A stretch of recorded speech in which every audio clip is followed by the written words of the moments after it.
Olá, Jair Bolsonaro. Venho a público agora me dirigir à família brasileira. Esta família tão desrespeitada pelo governo do PT ao longo dos últimos 13 anos. O que está acontecendo comigo, para mim, não é novidade. Afinal, no caderno de tese do PT, no item 157, está bem claro, onde está escrito: a cassação do mandato do deputado Jair Bolsonaro só terá chance de êxito se houver intensa pressão social. Neste contexto, entra aqui a OAB Seccional Rio de Janeiro com o seu pedido de cassação junto ao Conselho de Ética, bem como representando-me junto ao Ministério Público.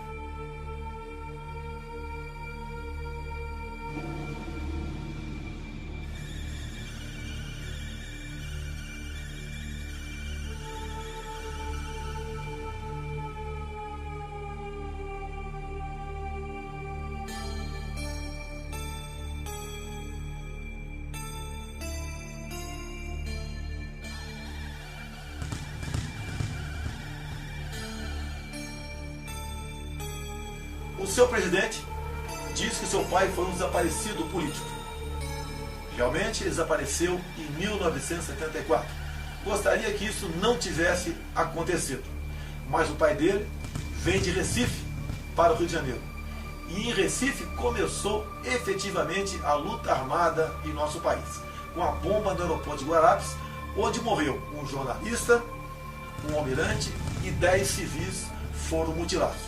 Nome desse grupo: Ação Popular Marxista-Leninista. Eu quero repetir: o grupo do pai do Felipe Santa Cruz. Ação Popular Marxista-Leninista. Alguém acha de sã consciência que um grupo com esse nome estava preocupado com democracia em nosso país? Ou queria de fato impor aqui o marxismo através da luta armada? Eles eram violentos. Matavam, sequestravam, justiçavam aqueles próprios companheiros que porventura desconfiassem dele. Já utilizados em outros momentos da história brasileira, os chamados justiçamentos de militantes são retomados no início dos anos 70. É quando entra em declínio a guerrilha urbana contra o governo militar, implantado em 64. O assassinato do ex-militante comunista Salatiel Teixeira Rolim, no chinês, foi provavelmente a última ação de justiçamento promovida por grupos guerrilheiros que atuaram no Brasil nas décadas de 60 e 70. Acusado de desviar dinheiro do Partido Comunista Brasileiro Revolucionário e de delatar companheiros, Salatiel foi julgado e condenado por um tribunal revolucionário.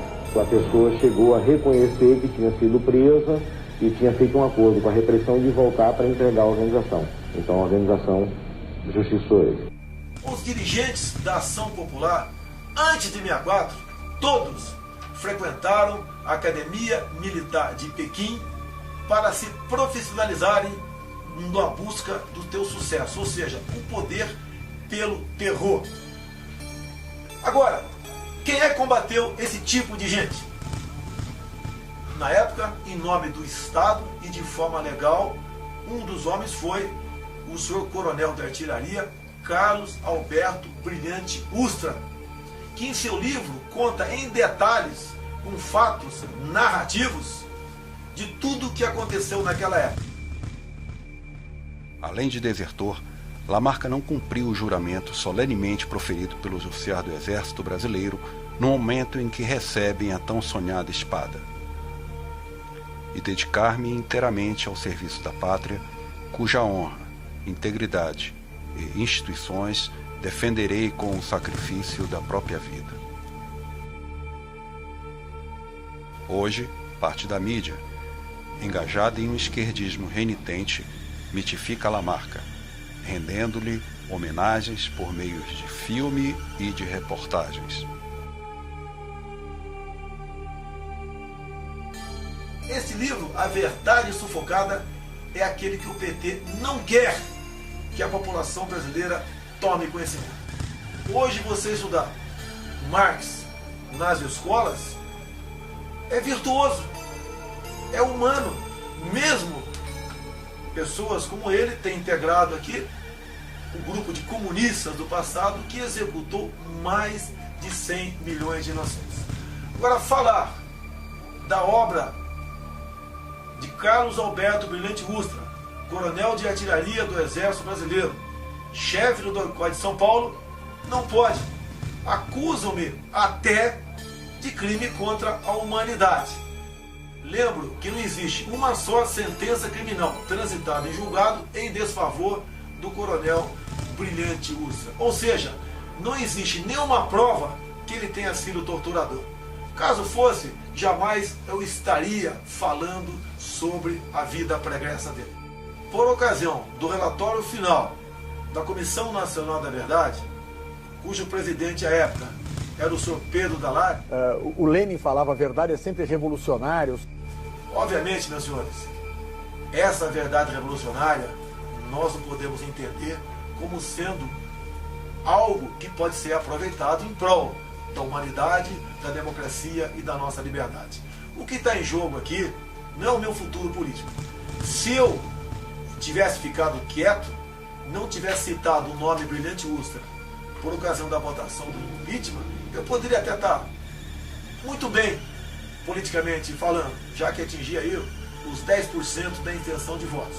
Não me interessa agora se eu passo para 5, 3, 15 ou 20. O que interessa para mim é o futuro do meu país. Não podemos sonhar com 2018 se não passarmos por 2016.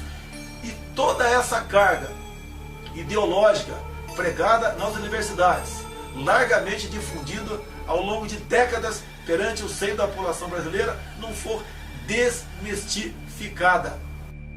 Então é importante que a gente se apresente, diga nome da organização que faz parte, do DA, do CA, da universidade. Né, o tempo é nosso aqui. Isso, já foi. Lorena, Federação Anarquista Gaúcha, Bloco de Luta. Sou Gabriel Antunes, sou estudante da Escola de Teatro e Dança da UFPA, sou do Pará, não sou de Porto Alegre. Sou do Vamos à Luta, da SESC e do PSOL.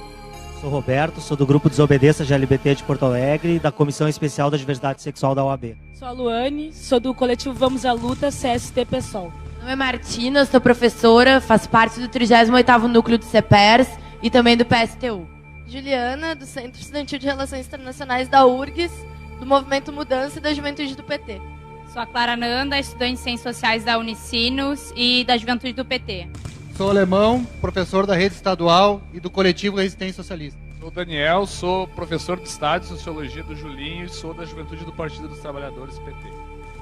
Ou alguém acha que a esquerda, no caso o PT, deixará o governo sem fazer valer as ameaças que grupos sociais têm feito dentro do Palácio do Planalto, como pegar em armas, tocar fogo no Brasil, não resistir, ir à luta? Eu peço a Deus para estar errado. Ir para as ruas entrincheirados com arma na mão se tentarem derrubar a presidenta Dilma Rousseff. A forma de enfrentar a bancada da bala contra o golpe é ocupar as propriedades deles ainda lá nas bases, lá no campo. E é a CONTAG, é os movimentos sociais do campo que vão fazer isso.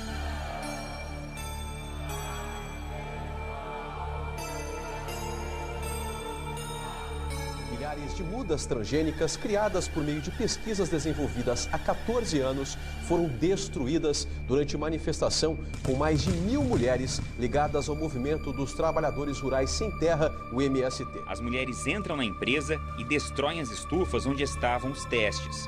As manifestantes vieram direto para as estufas onde a empresa faz pesquisas com novas espécies de eucaliptos. As mulheres destruíram milhares de mudas que estão sendo desenvolvidas desde 2001. Em meu voto, antes de eu citar Carlos Alberto Brilhante Ustra, outro parlamentar citou Marighella, que tem como legado para o Brasil e o mundo o seu mini manual de guerrilha, onde ensinava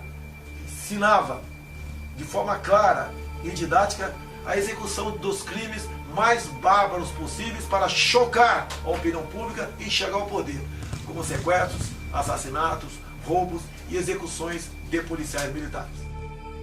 Marighella, ¿existen en Brasil fuerzas revolucionarias capaces de resistir a la dictadura y de ir a una lucha armada contra el régimen? Sim, existem essas forças. minha posição e a dos camaradas que estão com a mesma disposição, que têm a mesma convicção, é exatamente a da preparação da luta armada, do desencadeamento da luta de guerrilhas e da concentração de todos os esforços nessa atividade. Era isso que tinha a esclarecer. ¿Qué fuerzas revolucionarias y qué tipo de organización cree usted que lograría la Alianza Armada de Obreros y Campesinos que se señala como necesaria para llegar a crear el núcleo del Ejército de Liberación Brasileño? O que deveríamos fazer era procurar lançar a luta de guerrilhas na área rural do país sem nos preocuparmos em que qualquer das organizações existentes tomasse a iniciativa. É ocupar as propriedades deles, ainda lá nas bases, lá no campo. E é a CONTAG, é os movimentos sociais do campo que vão fazer isso. Como disse o comandante Che Guevara, criar 1, 2, 3, muitos Vietnãs. Não podemos pensar que pessoas que pensam ainda hoje em dia dessa forma, como no passado, no caso Marighella, estiveram ou estão no momento preocupados com a nossa liberdade ou com a nossa democracia. O soldado que vai à guerra e tem medo de morrer é um covarde. Não estou afrontando quem quer que seja, mas o meu mandato estará a serviço da verdade, da democracia e da nossa liberdade. Muito obrigado a todos e fique com Deus. O Brasil, acima de tudo!